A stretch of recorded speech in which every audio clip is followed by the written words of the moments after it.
Hello everyone! All information referenced within this video on power and negotiation in relation to leadership styles is originally from the textbook Organizational Behavior by Jason Colquitt, 8th edition, as well as my judgment. After reading the chapters assigned for this assignment, it is clear that leadership and power in organizations is a complex topic. Leadership has a mix of factors involved within it, including ideas, behaviors, and positions. Leaders are an important part of organizations since the success of a company can be directly related to who is in power. To further complicate matters, several different kinds of leaders excel in different circumstances. Leadership is defined within the textbook as the use of power and influence to direct the activities of followers toward goal achievement. Power is defined as the ability to influence the behavior of others and resist unwanted influence in return. It should be noted that just because a person can influence others does not mean they choose to do so. In my personal work life, I can think of two people when it comes to leadership and power. The first person for leadership positioning would be one of the supervisors of the company, Greg. This is because Greg overlooks many people's work and directs these employees toward goal achievement. When I think of power, I think of the CEO of the company, Chris. This is because Chris can influence others while resisting unwanted influence back. When focusing on power within a company, there are two groups: organizational power and personal power. There are three kinds of organizational power: legitimate, reward, and coercive. There are two types of personal power: expert and referent. All five types of power can influence others. Organizational power is derived from a person's position within the company and is considered more formal. Legitimate power has to do with the position of authority. Both Greg and Chris's power within the firm can be considered legitimate power. The kind of power This kind of power allows a person to ask others to do things within the scope of their authority. Reward power is when someone controls the resources another person wants, like an increase in wages. Coercive power is when a person has control of the punishments in an organization. Chris, the CEO of the company, holds both the reward and coercive power in the firm. Personal power is what allows a person to reach several different organizational powers. Expert power within the category is derived from a person's expertise, skill, or knowledge on certain topics. Greg and Chris have risen to high status within the company as they display expert power and knowledge on company-related topics. Referent power exists when others have a desire to identify and be associated with a person. Chris and Greg both have this type of power, but Chris has a higher amount of it as CEO of the company. According to the textbook, many contingency factors increase or decrease the degree that leaders can use their power to influence others. These factors include sustainability, centrality, discretion, and visibility. Sustainability refers to the degree in which people have alternatives in accessing the resources a leader controls. If leaders hold key resources that no one else has access to, it could create a greater power influence. Discretion is the degree to which managers have the right to make decisions on their own. When managers must follow more policies and rules, their power is diminished. Centrality is based on how important a person's job is and how many people depend on that person to accomplish their tasks. Leaders who interact with others regularly and perform critical tasks hold more influence. Lastly, visibility is how aware others are of a leader's power and position. The more people that know of a person's level of power, the greater the ability to use that power over others. When thinking of the two leaders at my job, it is clear that Chris, the CEO, holds a higher influence with all four contingencies of power. He can withhold key resources within the company as he pleases, and no one would be able to do anything about it. Also, the company does not allow managers to overstep clear boundaries, so the roles stay below those in a higher power, like Chris and Greg. Chris excels with centrality as even Greg, the supervisor, depends on Chris to complete certain tasks. Chris's visibility is also prevalent throughout the firm as everyone is aware of the power and influence he holds over everyone else.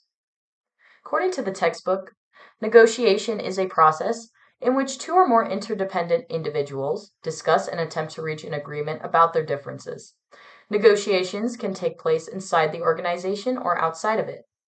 This is a critical part of organizational life since it can involve settling a contract dispute, determining purchase prices, interpreting performance reviews, or determining the salary of an employee. There are two main types of strategies leaders use for negotiation: distributive bargaining and integrative bargaining. Distributive bargaining is a negotiation strategy in which one person gains and the other person loses. Integrative bargaining is a negotiation strategy that achieves an outcome that is satisfying for both parties. Usually, integrative bargaining is the preferred method because it allows long-term relationships to form between parties. Distributive bargaining does not consider the preference of both parties, which gives this negotiation method a strong weakness. The four stages of negotiation are preparation, exchanging information, bargaining, closing, and commitment.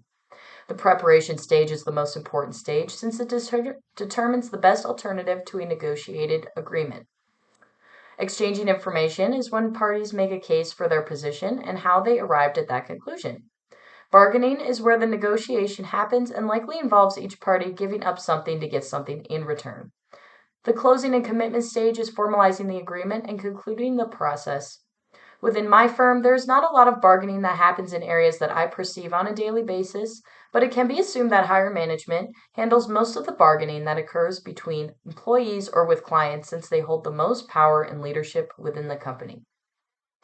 Organizational structure impacts leadership styles within a company in several different ways. According to the textbook, organizational structure is defined as how jobs and tasks are coordinated between individuals and groups within the company. An organizational structure is highly dependent on the size of the company and the number of employees who work within it. A larger company may not have the ability to be as centralized, where the decision making is solely on senior managers and above. This may have an effect on work specialization, chain of command, and the span of control within the company. These three components are essential to the structure of the company since they cover how tasks are divided into separate jobs, who reports information to whom, and who is responsible for the employees underneath them. For larger firms, many times, a decentralized structure is better as a small group of people can't make all the decisions. That being said, there is strategy within all structure formation. The firm I work for cannot be considered a very large firm, but it is growing into several other cities. With this move, the firm is becoming more decentralized. Employees underneath the senior manager position hold more power to influence decisions made. At one point, the CEO, Chris, made most of the decisions for how the firm would operate day to day. Now there is no choice but to hand off to lower management since Chris must be in several places throughout the week. That being said, the formalization or specific rules and procedures used to standardize behaviors and decisions has not been affected by the shift of power. The structure is the foundation for mostly everything in organizational behavior. Restructuring an organization has been shown to have a small negative effect on task performance since it shifts specialization, centralization, or formalization. It can also increase employee stress and trust in the organization. It can hinder learning and decision making among employees since they may become confused about how they should be doing their jobs.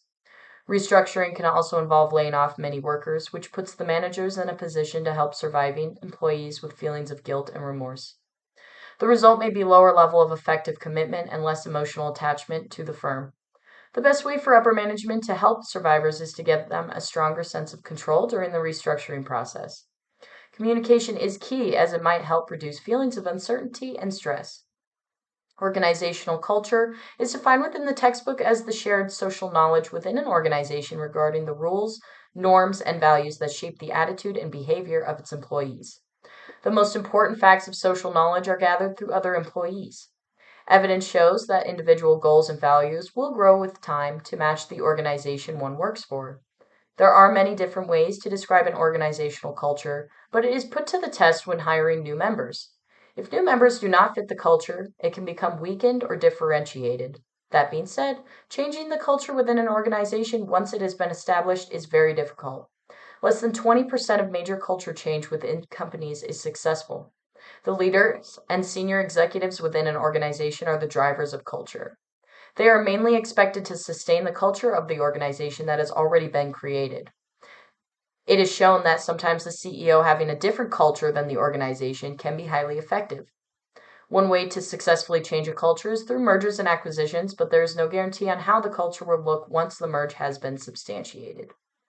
Regardless of the current culture or shifting culture, person-organization fit is a very important part of the inner components of culture.